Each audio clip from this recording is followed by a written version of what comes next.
dengan pengetahuan, wawasan, pemahaman tentang budi pekerti yang luhur. Seperti itu ya. Kemudian untuk menjadi seorang pemimpin yang baik ya, untuk menjadi seorang pemimpin yang baik tidaklah semudah membalikkan telapak tangan ya, tidak semudah itu.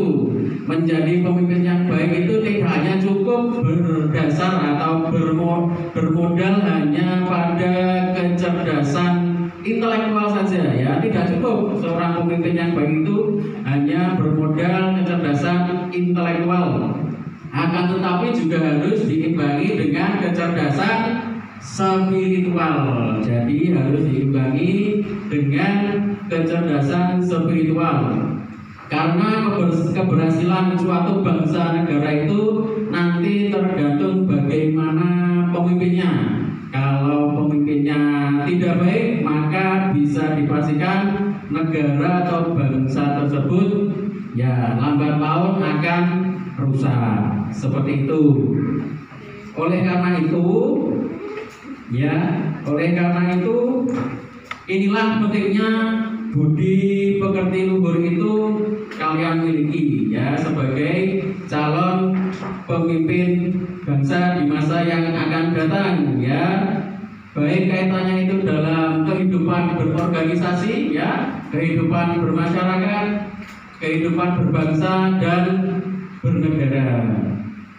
Bahkan Nabi Muhammad SAW ya itu mendapatkan risalah dan diutus tidak lain dan tidak bukan adalah untuk menyempurnakan akhlak yang mulia ya.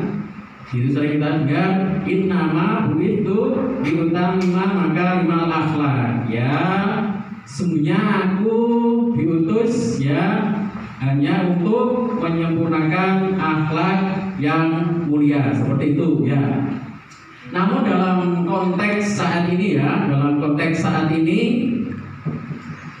kita perlu kiranya ya bangsa Indonesia ini menyiapkan generasi yang tidak hanya memiliki kecakapan atau kecerdasan intelektual saja ya, tidak cukup ya bangsa Indonesia menyiapkan generasi yang hanya pandai saja. Nanti kalau pandai saja nanti yang jadinya banyaknya koruptor dan sebagainya. Harus disiapkan juga generasi yang tidak hanya pandai dalam intelektual, juga selain itu juga pandai atau memiliki kepribadian atau budi pekerti yang luhur. Karena kedua hal itu harus ada ya untuk keberhasilan bangsa Indonesia di masa yang akan datang ya.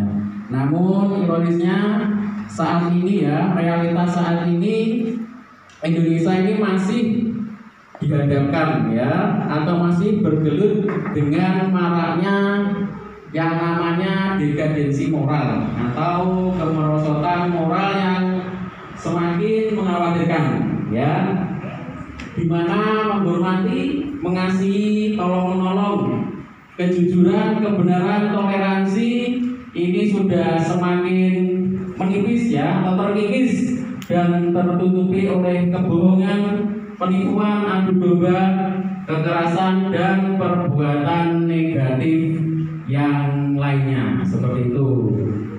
Ya, maraknya kenakalan remaja ya, seperti tawuran, kemudian minuman keras ya, miras, kemudian narkoba, pergaulan bebas dan sebagainya, mengindikasikan bahwa penanaman budi pekerti luhur ini adalah sesuatu yang sifatnya wajib ya, sifatnya wajib dan sangat mendesak ya. Oleh karena itu bangsa Indonesia harus segera atau kita harus menyadari tentang pentingnya penanaman budi pekerti ini ya, dan harus dilakukan sedini mungkin agar nanti bangsa Indonesia bisa menjadi negeri yang sebagaimana oleh Al-Quran jelaskan, yaitu baldatun thayyibatun wa rabbun ghafur ya, negeri yang damai, negeri yang makmur ya, negeri yang baik, negeri yang penuh dengan rahmat Allah dan negeri yang penuh dengan ampunan dari Allah Subhanahu wa Ta'ala. Itu ya. Itu adalah pengantar. Jadi budi pekerti ini sangat penting ya. Ini ada pertanyaan ya. Ini ada pertanyaan ya, yang bisa menjawab nanti bisa Bapak kasih hadiah ya. Pertanyaannya sangat simpel ya. Pertanyaannya adalah mengapa huruf A itu lebih dahulu daripada huruf B atau huruf I atau huruf S? Mengapa? Kenapa ya? Ada yang tahu?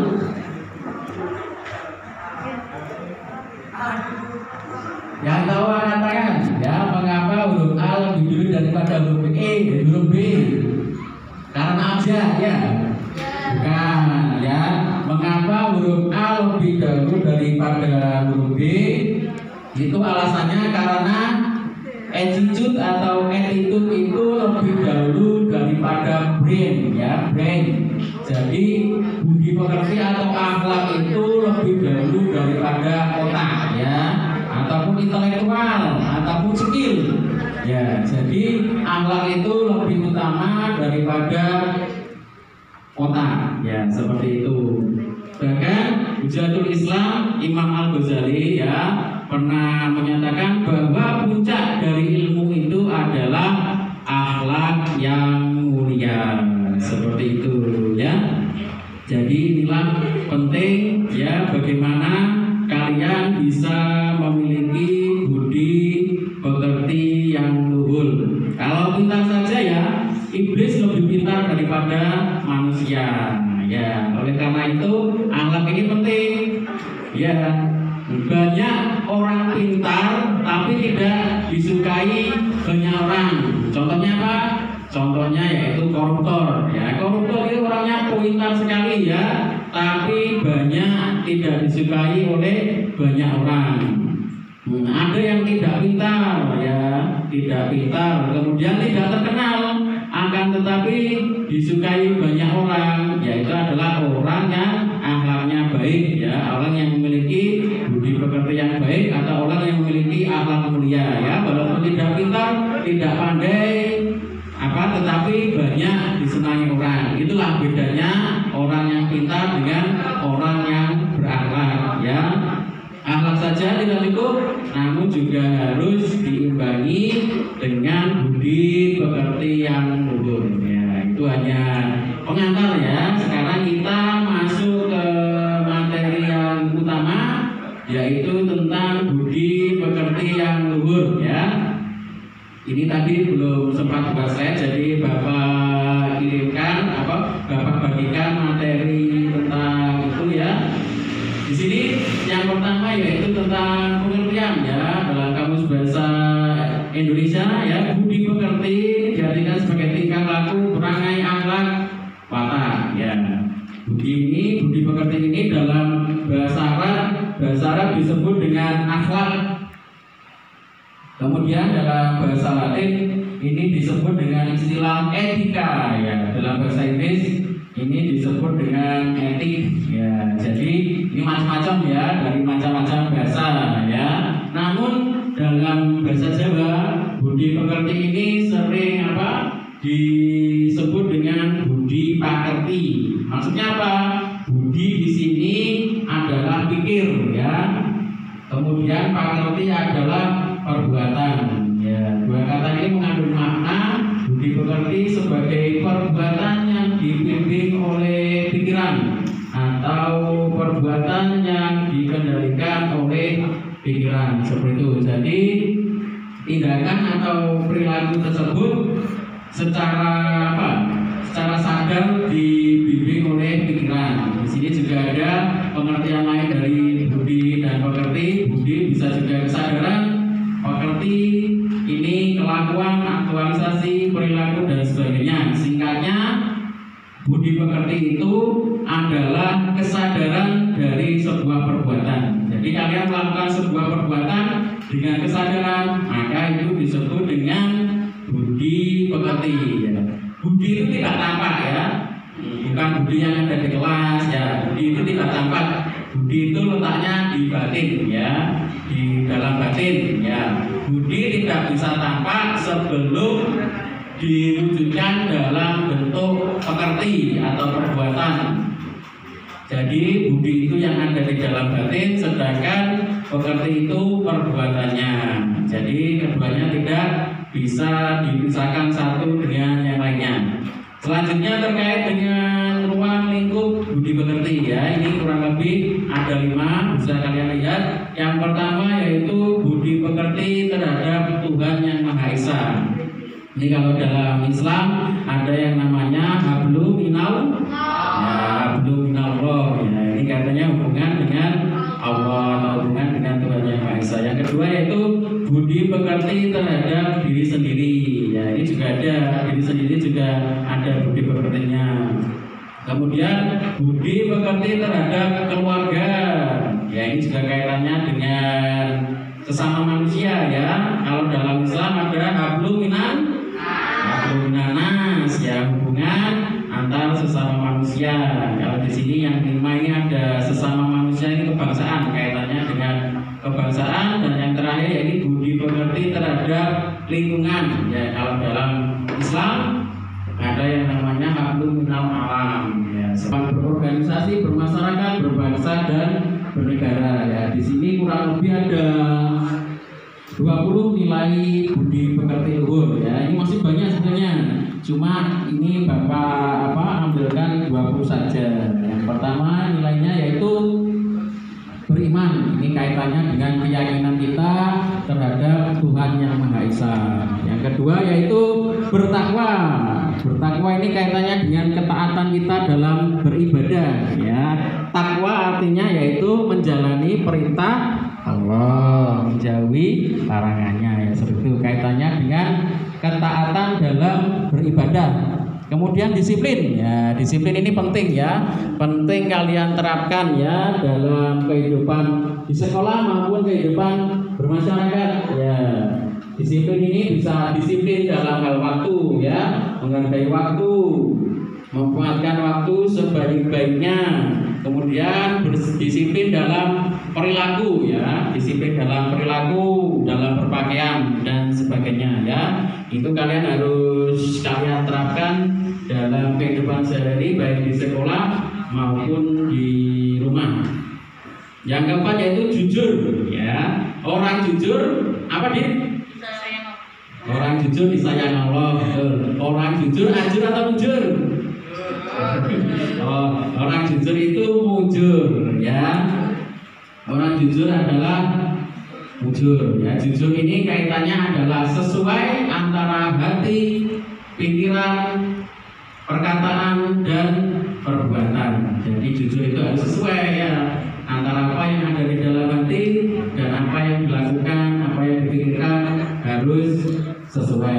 Jujur itu tidak bohong, tidak curang dan sebagainya ya. Ini kalau yang Bapak ajar kelasnya ini insya Allah tahu jujur ya, karena ada materinya. Kemudian adil ya. Adil ini singkatnya tidak memihak ya, tidak memihak tetapi memihak kepada kebenaran ya, tidak memihak tetapi memihak kepada kebenaran ya. Ini adil, kita tidak boleh membeda-bedakan ya, tidak boleh memihak satu golongan, tidak boleh memihak pada temannya, sekalipun itu musuh sekalipun ya, itu harus adil ya. Itu dalam pelajaran agama sudah dijelaskan, itu sudah ada ayatnya. Kemudian yang 6 yaitu sopan santun. Nah, sopan santun yaitu bicara yang baik ya, bertutur kata yang baik. Sopan santun terhadap siapapun. Begitu juga jujur dan adil ini juga harus diterapkan dimanapun saja ya, dimanapun kalian berada, kalian harus jujur, adil, dan sikap sopan santun ini juga harus kalian terapkan. Yang nomor 7 bertanggung jawab ya, tidak hanya menjawab saja ya, menanggungnya juga harus ya. Biasanya kalian dikasih tugas alasannya sangat banyak ya, itu hanya bisa menjawab, tapi juga harus menanggung ya kalian ya.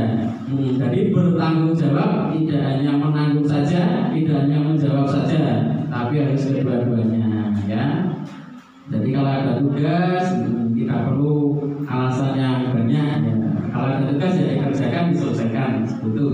Kemudian toleransi ya, toleransi menghargai yang lain ya, kita harus menghargai yang lain ya, karena yang satu dengan yang lainnya itu berbeda ya, semuanya punya kekurangan dan kelebihan masing-masing ya, kita harus saling menghargai dengan sesama ya, tidak boleh diskriminasi ya, tidak boleh membeda-bedakan ya, tidak boleh, apalagi rasisme seperti itu tidak boleh. Kemudian cinta dan kasih sayang ya, cinta dan kasih sayang ini